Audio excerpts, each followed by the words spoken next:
Hello and welcome to Trojans Live, presented by your Southern California BMW Centers on the Beast 980, where we feed on LA sports. We will do 5 episodes of Trojans Live this spring, starting with our preview tonight of USC versus UCLA men's basketball. The head coach, Andy Enfield, already sitting down with us, and soon we'll be joined by Strahinja Gavrilovic, one of his players. Plus, we will look ahead to National Signing Day. Early entrants Ricky Town and Chuma Edoga, 2 5-star guys, are already here, ready to make their debuts, and freshman All-American Adoree Jackson will join us later, as will NCAA swim champ Christian Quintero. I am Jordan Moore alongside John Jackson and JJ. A huge basketball game tomorrow night right next door at Galen Center, 6 p.m. Time for this young team to learn what the crosstown rivalry is all about, something you knew long ago. Yeah, it's always exciting, SC-UCLA, in any sport. I mean, you know, there's one game as a player when you come to USC that you're always ready to play. It's the SC-UCLA game, obviously. There's no love lost, and I know Coach Enfield is well entrenched and has a good feel of what that game's going to be like tomorrow night. Well, let's find out. Trojans Live brought to you by your Southern California BMW Centers. Take advantage of limited-time lease and finance offers available now at your Southern California BMW Centers. Visit SoCalBMW.com today for details. All right, Coach, 9-7 as you are in your second campaign here in charge. I think I saw a good quote from you yesterday. All coaches like to just treat every game the same, but you said this one, it's the same as every game, but maybe a little more enthusiasm. So how do you handle, dealing with this rivalry game with your team? Well, game preparation is the same for every game we play this year. We have 18 Pac-12 games. This is another Pac-12 basketball game, but it is a little special. It's against UCLA. I think that's more fun for the fans and the players than it is for the coaching staff, because we're in there watching film and breaking down and coming up with a game plan like we do for every game. So it's no different on our part, but it is exciting. UCLA is a terrific basketball team with talented players, and it should be a really good college basketball game tomorrow night. You know, Coach, how do you assess the conference, though, right now? Because when I look at the conference standings, I see Utah on top. You know, Arizona, UCLA are down a little bit. They had a couple losses here early in the season. I know it's early. But in terms of the conference, what are you seeing in terms of some of the teams that aren't traditionally at the top not being there right now? Utah is as good as any team in the country right now, the way they're playing, especially at home. They have size, athleticism. They have an all-league point guard in Deron Wright. They have wing players who can shoot the ball, and they have a deep bench. So they're an exceptional basketball team playing at a high level. The other teams in our conference are very good as well. So the Pac-12 put 6 teams in the NCAA tournament last year, 2 in the NIT, and I expect maybe not the same numbers, but similar numbers. And the league lost 9 NBA draft picks last year, which was tops among all conferences across the country. So whenever you lose 9 draft picks, a couple teams may take a hit. We didn't have any, so the good side is, but we did have a few seniors we lost that were pretty good players. So the conference overall is tough, and that's why every game we play is there are no easy games on your schedule, and we're just trying to compete and win some of them.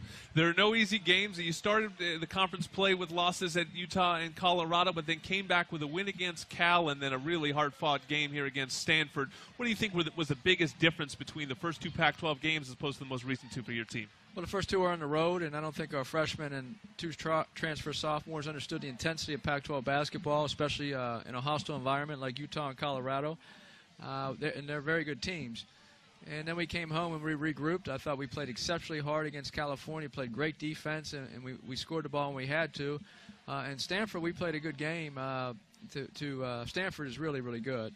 And to have a chance to beat them in the last 10 seconds, we just ran a good play. Jordan had an unbelievable crossover move, got to 6 feet in the basket and just tripped over his own feet. He had 2 guys open, and he had a shot himself. So it's a very difficult way to lose a game, especially at home, but very appreciative of the fan support. The fans were into it, and I thought our crowd was terrific. One thing that's also been a positive trend for your team, Coach, is that over the last 9 games, you guys are scoring 72 points, which, is up from what you were at the beginning of the season when it was down to like 62. What has been the change as of late to get more offensive production? Well, players have to make shots. Yeah, that's easy. Nikola Jovanovic, his first 6 games or 7 games, he played at a very below-average level. Now he's playing at a very high level. He's giving us productivity every night. He's scoring in double figures, and he's averaging 8 rebounds a game. And a guy like Strahinja, who'll be on here in a few minutes, he's had some big offensive production. Malik Martin's had some big games for us, and Darian Clark's. When we get the interior guys playing and making shots in the lane and then our guards making some threes, we can score over 70 points. But early in the year, it was an adjustment.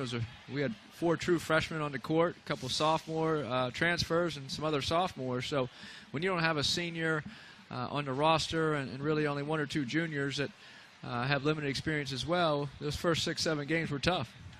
You know, you came to USC with an offensive reputation, and obviously you had to tailor your system to what you had last year and then again to a young team this year. Where are you big picture in terms of creating the overall identity of what you want for your program to look like on the court? Well, we're trying to compete and win basketball games, and we have to adjust on a game-by-game basis. But the overall system, we do like to play great defense, like to steal the ball. Our steals are up over 2.5 per game. I think we're at 7 a game now, which is decent.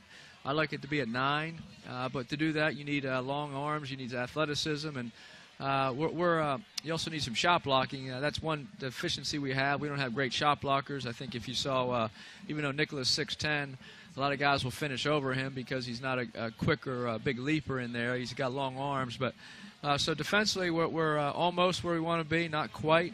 We have to be a little better containing the basketball, and then offensively, we really want to push the ball and spread the floor, and we're still in the top 20 in the country, and how quickly we shoot the basketball.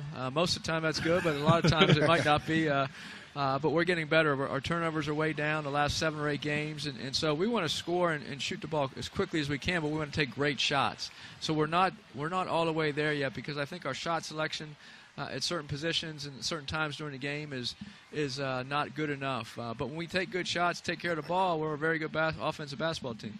Coach, expand on the steals part of your game, because that's a vast improvement over a year ago. This year you guys have 125 steals through the first 16 games. A year ago it was 174 through all 32 games. You know, what has been sort of, I mean, I know that it's a defensive mindset amongst your players, but what else goes into it? Because that's a significant statistical change over a year.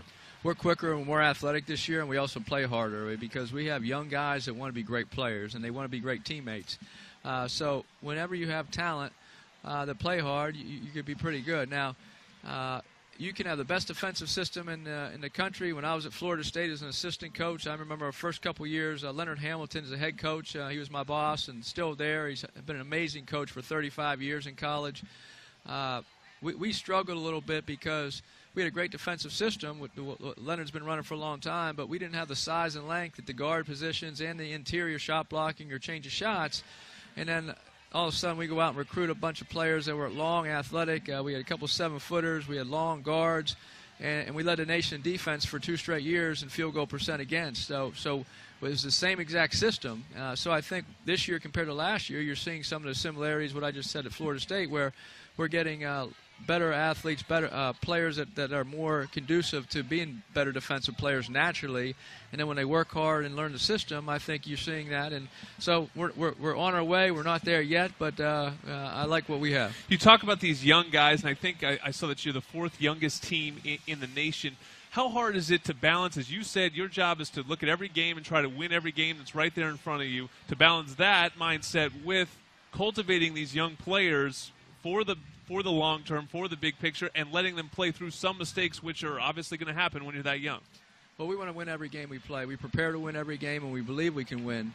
So youth is not an excuse on a nightly basis. However, if you're looking at mid-range and long-term goals, we understand that these guys are playing through mistakes. If I took them out for every mistake they made, you'd be in the game. You keep threatening to put me in the game, Coach. I'm telling you, you're not going to like the results. Well, when I saw you miss that layup on the road. No, it's no good, Coach. It's no good. Oh, man. Well, Coach, you know, one thing when you have a young team, then one thing is hard to get is the leadership. Where are you finding that leadership, you know, with this young team?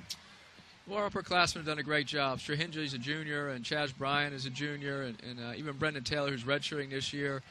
They've really been steady locker room guys, great attitudes, and really teaching the young guys what it's to be like, how to be a college basketball player. We still have a lot of immaturity on our team, on and off the court, but it's fun immaturity, meaning they're good guys, they're fun-loving, but they know when to get serious. But I think you'll see a lot of growth throughout the rest of this season and throughout next season. All right, we're going to bring one of those juniors up on stage with you for the next segment. Luis will be joining us. Tonight's highlights are courtesy of 710 ESPN. We'll be right back on Trojans Live.